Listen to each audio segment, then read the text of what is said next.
Hello दोस्तों। आज की इस वीडियो में हम लेकर के आए हैं आपके लिए 15 प्रश्न इस वीडियो में जो कि मोस्ट इम्पोर्टेंट है और ये किसी ना किसी एग्जाम का हिस्सा रह चुके हैं और उम्मीद भी यह है कि आने वाले एग्जाम के अंदर भी इनको देखा जाए। तो चलिए शुरू करते हैं। अंकोर वाट कहाँ स्थित है?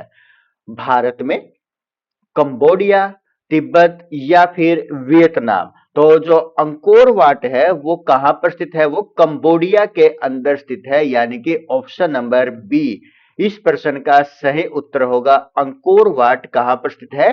कंबोडिया के अंदर स्थित है।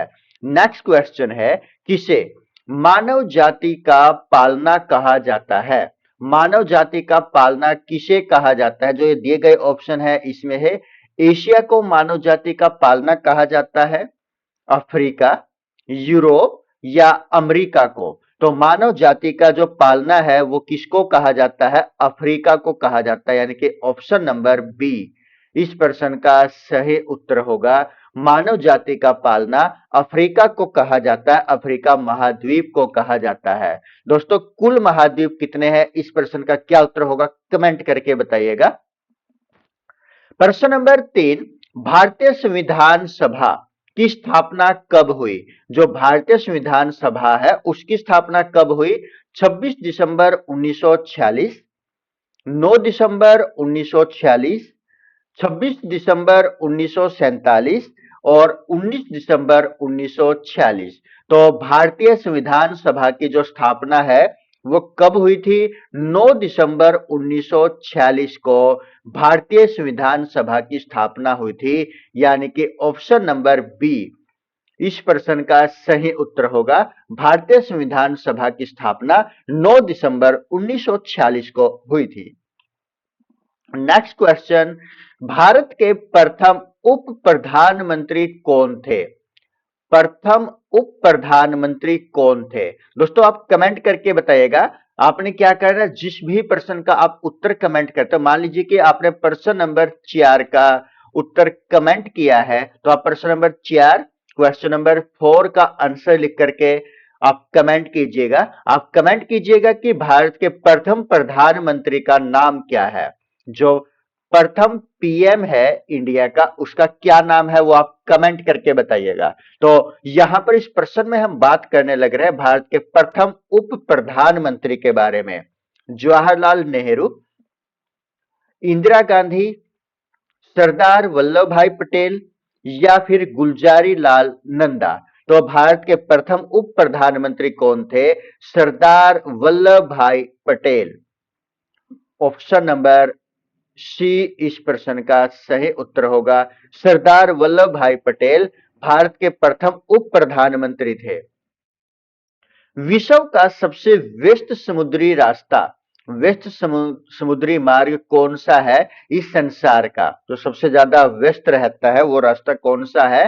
प्रशांत महासागर, हिंद महासागर, दक्षिणी अटलांटिक महासागर या उत्तरी अटलांटिक महासागर? तो विश्व का जो सबसे व्यस्त समुद्री रास्ता है वो कौन सा है?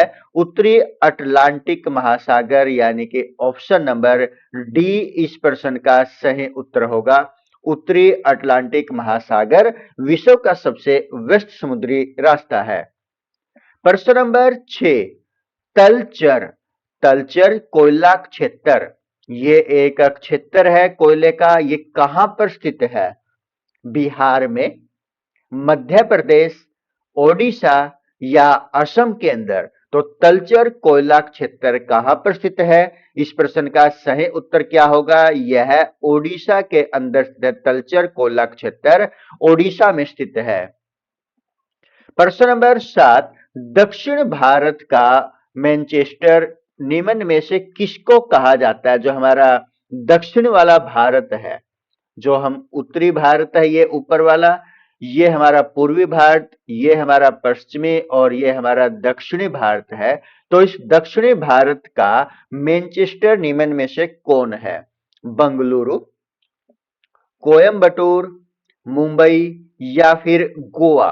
दक्षिण भारत का मैनचेस्टर किसको कहा जाता है? इस प्रश्न का सही उत्तर क्या होगा? कोयम्बटूर, यानी कि ऑप्शन नंबर बी इस प्रश्न का सही उत्तर होगा। कोयम्बटूर को दक्षिण भारत का मैनचेस्टर कहा जाता है।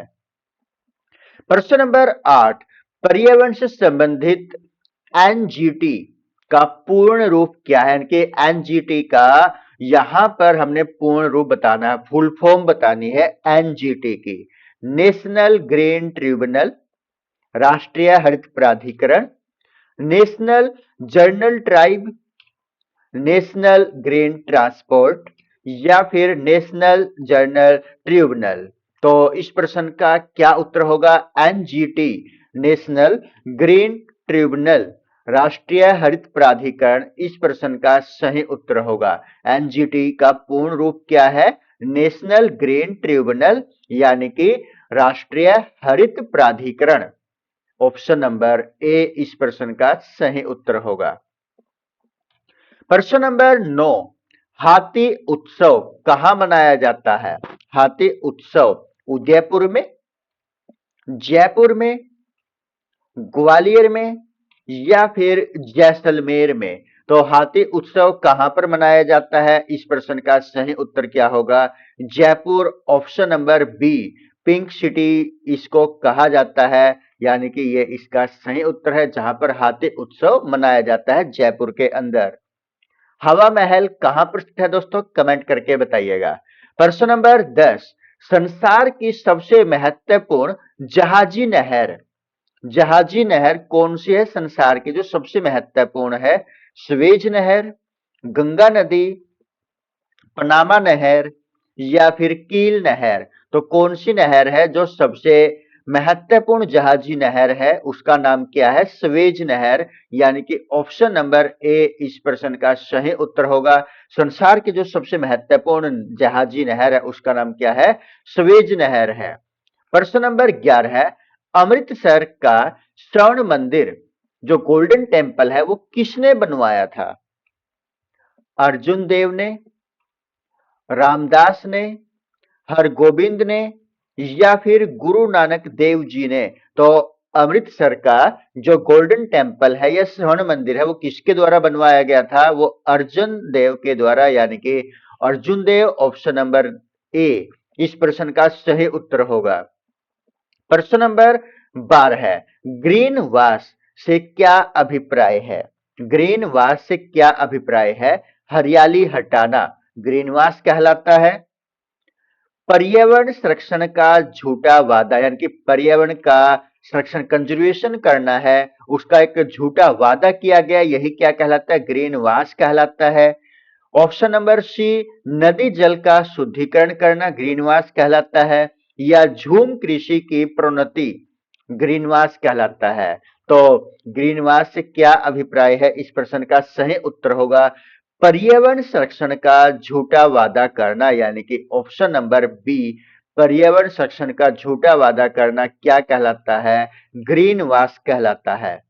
प्रश्न नंबर 13 है, शेर शाह का मकबरा, शेर शाह का मकबरा भारत के किस राज्य में स्थित है? शेर शाह का मकबरा क्या बिहार में स्थित है, असम, पंजाब या उत्तर प्रदेश में? तो शेर शाह का मकबरा भारत के बिहार राज्य का एक शहर है जिसका नाम क्या है? सासाराम में। तो शेर शाह का मकबरा कहां पर स्थित है? सासाराम शहर में, जो बिहार में पड़ता है, अर्थात शेर शाह का मकबरा बिहार राज्य में स्थित है। प्रश्न नंबर 14, हर्ट्ज जिसको एच जेड से दर्शाया जाता है, क्या मापने की इकाई है? किसकी यूनिट है हर्ट्ज? तरंग धैर्य, तरंग धैर्य। उसके बाद जो है अगला है, तरंगों की आवृत्ति को मापा जाता है हर्ट्ज में, तरंगों की तीव्रता को या तरंगों की स्पष्टता को। तो हर्ट्ज किसको मापती है? तरंगों की आवृत्ति को मापती है। तरंगों की आवृत्ति को मापा जाता है, किसमें मापा जाता है इनकी आवृत्ति को? हर्ट्ज के अंदर, जिसको एच जेड के द्वारा दर्शाया जाता है, यानी कि ऑप्शन नंबर बी इस प्रश्न का हमारा सही उत्तर होगा। प्रश्न नंबर 15, विरंजक चूर्ण क्या है? एक तत्व है, यानी कि एलिमेंट है या कंपाउंड है या एक प्रकार का वो मिश्रण है या फिर एलोट्रोप अप्रूप है। तो क्या है विरंजक चूर्ण? यहाँ पर तत्व, यौगिक, यहाँ पर मिक्सचर है, मिश्रण है या अप्रूप है, एलोट्रोप है। तो विरंजक चूर्ण क्या है? ये एक प्रकार का यौगिक है, कंपाउंड है, यानी कि ऑप्शन नंबर बी इस प्रश्न का सही उत्तर होगा। विरंजक चूर्ण एक यौगिक है। दोस्तों आप कमेंट करके बताइएगा कि इसका फॉर्मूला क्या होता है। विरंजक चूर्ण का जो फॉर्मूला है वह कमेंट करके आवश्यक बताइएगा। धन्यवाद दोस्तों। आपको ये वीडियो किस प्रकार की लगी हमें कमेंट करके आवश्यक बताइएगा, क्योंकि इस सीरीज के अंदर हम 15 प्रश्नों को लेकर के आते हैं जो कि सभी विषयों से संबंधित होते हैं। आपको ये 15 प्रश्न किस प्रकार के लगते हैं हमें कमेंट करके आवश्यक बताइएगा। धन्यवाद दोस्तों। जय हिंद दोस्तों।